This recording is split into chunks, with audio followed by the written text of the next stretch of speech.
ngomongin kasusnya Teng Monida ya, karena Madam Suki juga tinggal di Thailand. Tapi ya akhir-akhir ini emang nggak fokus untuk nge-up kasusnya Teng Monida karena lagi sibuk nge-up kasusnya Subang yang sampai hari ini belum selesai. Nah, jadi ada 15 ahli forensik yang dipimpin oleh Dr. Portip sudah mengeluarkan hasil otopsi kedua pada mayat atau jenazah Teng Monida. Dalam pemeriksaan atau otopsi yang dilakukan Dr. Porti bersama 15 ahli ini menemukan hal yang beberapa titik yang sedang didalami begitu. Temuan tersebut diantaranya yaitu sebuah bercak darah yang ditemukan Dr. Porti pada otopsi kedua di jenazah Teng Mo. Sebenarnya sih ya, sudah terdapat beberapa data yang berhasil diverifikasi dan tidak lagi memerlukan proses laboratorium. Akan tetapi terdapat beberapa tipe luka yang memerlukan proses penyidikan lebih dalam. Nah, di antara luka tersebut terdapat bagian paha kanan dan area kemaluan Teng Mo. Nah, kalau sudah dilakukan sebuah otopsi kembali, mau tidak mau, semuanya itu harus diperiksa ya. Kita tahu di paha kanannya Teng Mo itu ada luka sayatan yang cukup panjang sekitar 30 cm.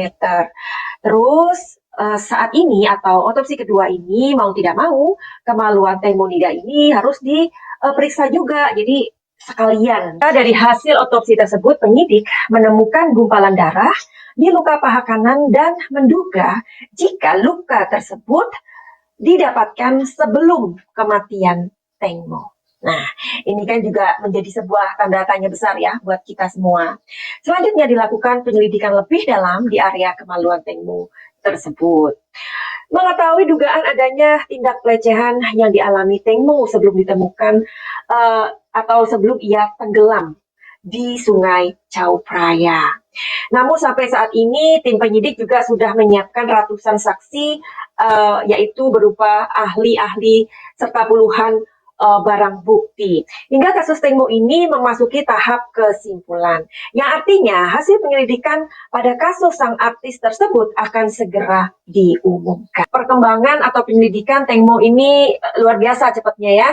Ya, jadi kita juga pengen hal-hal seperti itu di mana ada sebuah kerja yang cukup cepat ya terjadi di negara kita ya dong ya. Misalkan yang kita tahu adalah di kasus Subang di Indonesia juga ketika ada sebuah kasus seperti ini yang hampir-hampir mirip itu bisa dilakukan atau melalui sebuah kesiapan yang cukup cepat ya seperti di kasusnya Teng Mo ini gitu.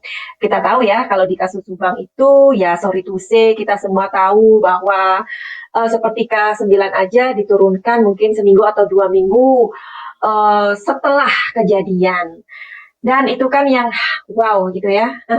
Nah, jadi Dr. Portip ini sebelumnya pada konferensi pers menerangkan jika pihaknya membutuhkan waktu 2 minggu saja untuk mengumumkan hasil otopsi kedua pada jenazah Teng Monida. Sementara itu, anggota Komite Senat Hak Asasi Manusia, Kebebasan dan Perlindungan Konsumen baru-baru ini mengunjungi kepolisian untuk melihat barang bukti berupa speedboat yang dinaiki oleh Teng Mo pada saat kejadian. Komite Senat ini dipimpin oleh Kun Ying Portip. Nah, Kun di sini artinya tuan atau nyonya ya. Kun itu artinya di Thailand adalah orang yang sangat dihormati ya. Kalau aku di Thailand aja ya beberapa orang yang misalkan baru kenal atau bagaimana ya kan mereka memanggil aku Kun Suki ya, Kun Diego. Nah, jadi Kun di sini adalah sebuah sebutan ya, tuan atau nyonya begitu ya. Jadi ini bisa tuan bisa nyonya. Jadi orang Thailand itu hanya memanggilnya Kun begitu aja ya. Jadi Kun Ying Portip.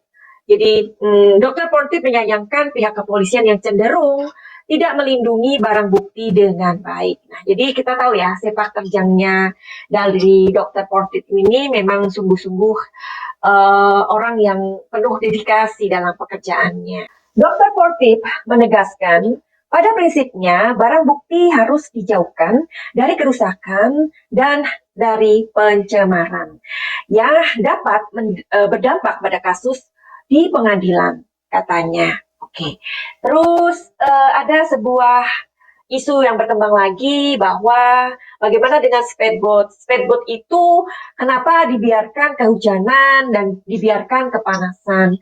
Tentu saja kalau speedboat itu adalah sebagai alat bukti atau bukti ya, itu harus dijaga, harus betul-betul ditaruh di ruangan yang memang benar-benar tidak bisa dijangkau oleh siapapun dan dikondisikan. Artinya tidak boleh kena hujan, tidak boleh kena panas. Tapi memang seperti ini ya, kejadiannya di prakteknya memang ada saja orang-orang yang sepertinya mereka sengaja untuk merusak alat bukti agar supaya kasus itu ya bisa dikatakan hanya sebuah kecelakaan biasa.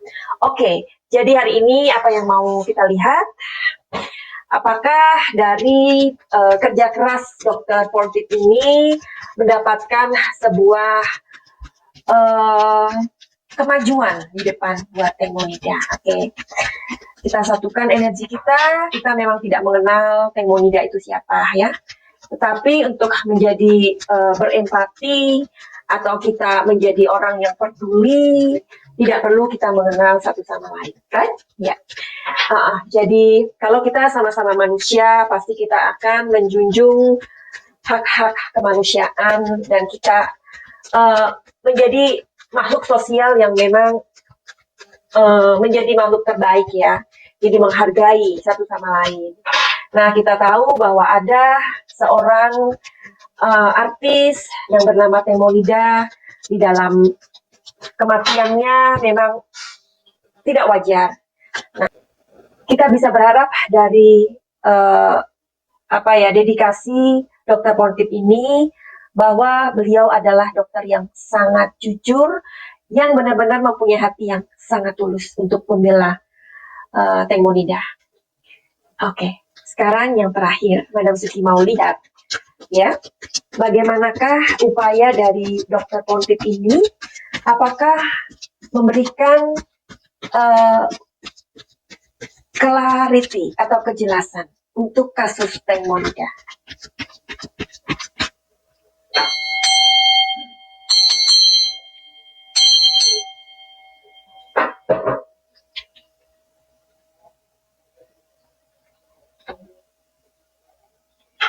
Sepertinya let it go, artinya banyak orang atau kita tahu ya, karena di Thailand itu monarki ya, jadi kerajaan. Dan karena Madam Suki juga tinggal di Thailand, jadi aku tahu persis bagaimana ya kehidupan di sini. Oke? Sekali lagi kita tarik.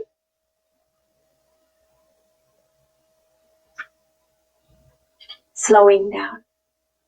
Oke, jadi kita masih terus berharap keadilan itu menjadi milik Tengmonida. Madam Suki yakin ya, banyak sekali orang yang mendefinisikan tentang kebenaran ya. Kalau menurut Madam Suki secara pribadi, kebenaran menurut Madam Suki itu sifatnya seperti air, ya. Tidak ada di dunia ini kekuatan yang melebihi kekuatan air, ya. Jadi mau cepat atau lambat, kebenaran itu akan menemukan sebuah jalan. Madam Suki sudah membuat sebuah prediksi di video yang lalu bahwa kasus Tengmonida ini akan tersendat. Tapi kita berdoa kepada Tuhan bahwa Tengmonida akan menemukan perjalanan yang terbaik ke rumah Tuhan. Mudah-mudahan aku sedih ya kalau aku ingin menceritakan tentang kisah Tengmo dan Bird ini sangat menyedihkan. Sampai sekarang aku belum membuat videonya, tapi di video nanti yang berikutnya, apakah kalian ingin tahu di manakah Tengmonida sekarang? Ya, apakah ia nanti bisa terlahir kembali? Apakah ia bisa bertemu dengan Bird lagi? Kalau kalian setuju dengan video itu, silakan memberikan komentar ya. Buat kalian yang percaya tentang reinkarnasi saja. Oke, jadi buat kalian yang mempunyai masalah apapun itu, atau kalian ingin mempunyai terapi atau penyembuhan untuk mengobati luka batin, trauma, silakan untuk terhubung dengan Madam Suki. Caranya bagaimana? Silakan lihat di deskripsi atau inbox aja di Instagram Madam Suki. Atau kalian yang pengen tahu kalian ini dulu reinkarnasi itu kalian ini menjadi apa, bisa dilihat ya. Finally, begitu aja. Send love and light. Salam cahaya.